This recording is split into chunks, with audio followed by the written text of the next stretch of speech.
My whole goal, I knew I wanted my man back. Okay? I knew I wanted my man back. I had one mission. He lives across the country. He lives in San Diego. I live in Atlanta. I would have showed my ass up at that man's house in a second. Psycho. Okay? But I couldn't just like do that, you know? So I text him the grandma thing. He doesn't respond. I end up texting him something else. I don't think he responds. So I'm like, okay, I'm going to give you one warning. So I text him and I said, if you do not respond to me, I'm going to show up at your house. And you know that I will. You know that I will. Didn't respond.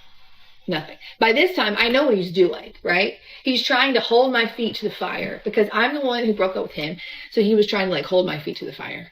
Yes. Please. Wait, you broke up with him and yet now you're begging him to respond? Brother. Make me learn my lesson. Okay? Who are you, the Pope? So what do? I like to put my money where my mouth is. Okay? So you, like a psycho, showed up at his crib. I would have been like, Whoop de doo. I'm calling the cops. I'll be the first one to call the cops. So I don't play about it, bro. I'm the neighborhood snitch around here. Book my ass. A flight to San Diego. I say nothing. Roll up Thursday night. Pull up at his house. He's not there. I'm sorry, what? We're at this point we've been broken up like 4 months.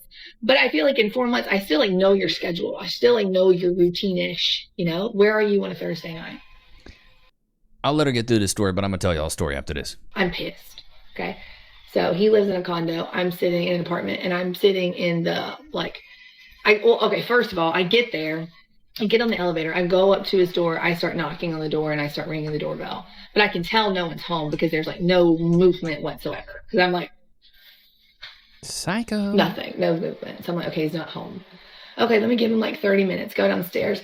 I'm sitting in the lobby. Because he would have to come through where I was going, like where I was sitting. So I would see him, he would see me, you know. So I give him like 30 minutes, not there, 45 minutes, not there. I text him and I'm like, hey, I accidentally delivered something to your house. Are you home? Okay. No response for like 20 or 30 minutes. He eventually responds, what? By this time I'm heated because I'm like, where are you? So then I'm texting him, where are you? And he was like, what are you, I haven't talked to you in months. What are you talking about? Like, so then I was like, you know what? Forget it. Because by this time I have convinced myself that he's like at another girl's house. He's with another girl. But bring her here. I'll beat the shit out of her right here, right in front of you. Bring her here, please. So I've like convinced myself of this whole narrative. So I'm like texting him like a psycho. And I'm like, you know what? Forget it. I knew that you would do this. It's like, I'm like, I don't know what I say. I spaz out. I deleted those two because I don't need to see that, how I was behaving. That's none of my business. And so he finally just calls me and he's like, what is happening? And I was like, I am at your condo and you're not here. And it's like 9:30 at night. What else would you be doing on a Thursday night?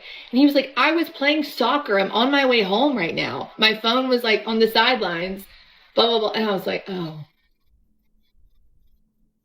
That makes sense because he plays a lot of soccer. So I was like, uh-oh. Stupid. Okay, well then bet when you pull up, your ass better be in a uniform. You better be sweaty. So he was like, I'm literally about to pull up right now. And so then he pulls up and yeah, he's in a soccer uniform. He's sweaty. And yeah, then we got back together. Wow. Bada bing, bada bang, bada boom, baby. You just have to show up. That's insane. Okay, so I was in college. Let me go back and paint the picture for you boys now. I was in college. I had this one bird I was dating for about a month. Broke it off with her. Tom broke off. Cladow. She couldn't believe it. She was like, no, you can't do this to me. We dated a month. I was like, baby girl, it's 4 weeks at best. And it's over now. Broke up with her. Maybe a week, two later. Had another shotty over at the crib. Doing a little two-man with my buddy. A little two-man with the buddy. He was over there with me. I had mine. He had his. We was just chopping it up, you know. Some drinks, some music flowing. The vibes were going. I hear a knock at the door. Do. I was like, I didn't get no pizza. I didn't deliver nothing. And the homeboy I was living with, he wasn't even there. So I was like, who's outside? Boy, I go out to the door. I look outside, and this girl is drunk talking about, let me in. You gotta let me in. Why I step out on that porch and I go, you gotta go. You need to leave. I got another bird in here. I can't be having you stink up the place. Stinking up the place. Whole time she out there crying, wailing, grabbing on me, screaming. My front door, right by the living room window. Of course, they hear the commotion. The two other birds come over. They're looking out the window. I'm calling them birds in this context just to sound terrible. Two other birds come over with my homie that I'm doing this two-man with. They start looking out the window. Seeing me argue with her, I'm just like, you gotta go. Like, well, so-and-so dropped me off and she left. I was like, all right, well, you better tell her to come pick you up because I got something going on in here and you're not about to cramp up my style. You gotta gizzo. You gotta go. So eventually she calls up her little friend. Her little friend comes, picks her up. I step back in. Before that happens, I leave her out on the porch because I don't care. I'm like, whoop-de-doo. I don't even care. Whoop-de-doo. Whoop-de-doo. I go back inside, and boy, the girl that I was with, her eyes lit up like it was Christmas. She was just like, she thought it was so attractive. She's like, man, another girl's here fighting for you? She's fighting to get you back. What is up with this man? What is up with you? How are you so special? Needless to say, we had a good night, brother. Needless to say. Some bop lore from Levi there. I wasn't a good guy in college, man. I wasn't the best of guys. Eat kitty kitty meow meow because one time I don't mess with guys who don't eat kitty kitty meow meow because one time Eat kitty kitty meow meow. I tell men not to do this. I went out with this guy who was a promoter and he was like, hey, I want to take you out on a date. And I was like, cool, that's what's up. So I had him meet me at the Jaspers in Largo because I don't like people trying to come to my house because I'm a thief. And so he met me at Jaspers. And when we go to Jaspers, I was like, okay, where do you want to go? And he was like, oh, I want to go to the spot in College Park. So we go to College Park and the spot is really his house. So I'm like, okay, whatever. I don't mind it because I'm ovulating and I'm feeling like a dog at this point. So we get into his room and, you know, we're chilling, we're touching and everything like that. So I lean back so he can start eating kitty kitty meow meow. And he was like, oh no, I don't do that unless you're my girl. So I'm instantly turned off and I'm annoyed. So I'm like, yeah, I want to go home. And he's like, oh, all right, like, hold on. And he goes into the next room. And then when I look to my right, I peep that there's a whole bunch of money because he's a little fake promoter. So I decide to take a stack of money that's off the top, put it in my purse, and I just leave his apartment and I start booking it because the apartment, the way it was shaped, the building, the way it was shaped, it was like it was locked unless somebody let you down or whatever. But I took the steps and then somebody let me out. So then I started booking it all the way to a hotel that was like up at the corner. And then I called an Uber from there and I got home. And then he texted me and was like, oh, you were wild for that, for leaving. And then he texted me a little bit later and was like, hey, did you take some money from my house? And I didn't say anything. And he was like, oh, I'm gonna just check the cameras. So then I blocked him and then he texted me from a text now number and he was like, you just told on yourself. I don't even have cameras, but that's how I know you did it. And that's why I'm gonna get somebody to come F you up. But I was like, find me. And Finally, a woman who talks fast and just spit it out, get right to the point. Why don't all women on TikTok do this? I knew he wasn't going to be able to find me. So then 2 weeks later, I go on a new date and I have the guy meet me at Jasper's. And he was like, yeah, we're going to go to this cute little quick kickback.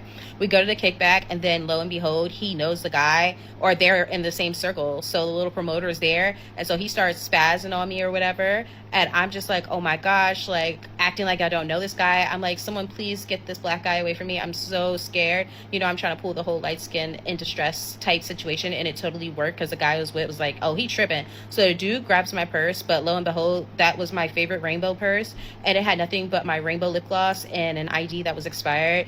And so he's just like, yeah, like he just snatched the purse thinking I would have money in it. But I never carry money when I go on a date because why would I? So I'm just crying and I'm like, let's leave. So I get the guy to leave and he's like, what was that about? And I was like, that's the guy that's been stalking me and I'm so upset because I had my money in there. You remember I was supposed to go to the bank, so I'm trying to like low-key gaslight this man and make him remember that I told him I needed to go to the bank before I date, which I did say that, but I had already went to the bank. So he was like, yeah. And I was like, oh my god, I need that money for my son. I can't believe he has that. Can you go back and fight on my honor? So the guy was low-key a scary person, so he was like, nah, but he was like, you know what, I'm gonna help you out. So he goes to the ATM and then he comes back with a measly $600 and he was like, this is all I got. So I'm just like, oh man, I guess I'll make it work, you know, I'm gonna figure something out. So I just started bawling, crying. So he felt bad, so I didn't even want him to touch me. So he was like, where can I drop you off at? I was like, hey, take me home. Low-key, it wasn't my house, it was another guy's house that I really liked and I was gonna go chill with him. And nobody really prepared. Oh my god. If that's actually real, I feel like there's more modern women doing that than not. Finessing the system. And then they wonder why men don't want to date. Me for how conniving and how malicious girls and women can be. So he dropped me off at the other guy's house, and I go there and I have fun. And then I wake up to like text messages of the guys like, yo, you're a lying ass bitch, all this stuff. And he was like, bro, I'm gonna come up there and I'm gonna beat you up, all this stuff. And I was like, catch me if you can, LOL, because they were just going to go to the other guy's house. They weren't even coming to my house. So then I just went back home, and then they kept like texting my phone, and I blocked them both. But then they started texting me from Text Now numbers, and I was just like, leave me alone. I don't know either of you Negroes. And then the other promoter guy started texting me, and I was just like, well, this wouldn't never happen if you eat kitty kitty meow meow. So yeah, that's why I don't like guys who don't eat kitty kitty meow meow, because they're crazy. I want to say she's joking, but They're crazy. Are you kidding me? What is even going on, bro? This is insane. This is insane. All right, let's get into some clips from Twitter. I got to get away from that. That is insanity, Can bro. you tell me what category of fat I fit in? So it's Wait. Say that again. a question. Can you tell me what category of fat I fit in? So it's What category of fat you fit in? Big as hell. Based on your shirt size. So if you are a 1 or 2X, you are small fat. 3 to 4X, you are mid fat. 5 to 6X, you are super fat. Is based on Now, if you an X, you already in the fat. Bro, if any of your sizes got an X on it, you're fat. what level of privilege you have in the world. So someone in a small fat category may not struggle getting on an airplane, but someone in a mid fat or super fat may not be able to use even the airplane extender. So that's where that That should be a wake-up call that your ass is too big. comes in, and like the privilege levels of like what fat means to Oh, I love it how it's always the women that have bowling ball heads and septum piercings and shaven heads that always talk about privilege. Good Lord, what level of fat are you? Goodness gracious, this is crazy work. Now we're doing levels of fat? Levels of fat. What is even this, bro? I can't even... I don't even know what to say anymore. Levels of fat? I hope you guys enjoyed today's episode. Don't forget to like, comment, subscribe. It was good to have you guys out, man. Until next time. Peace.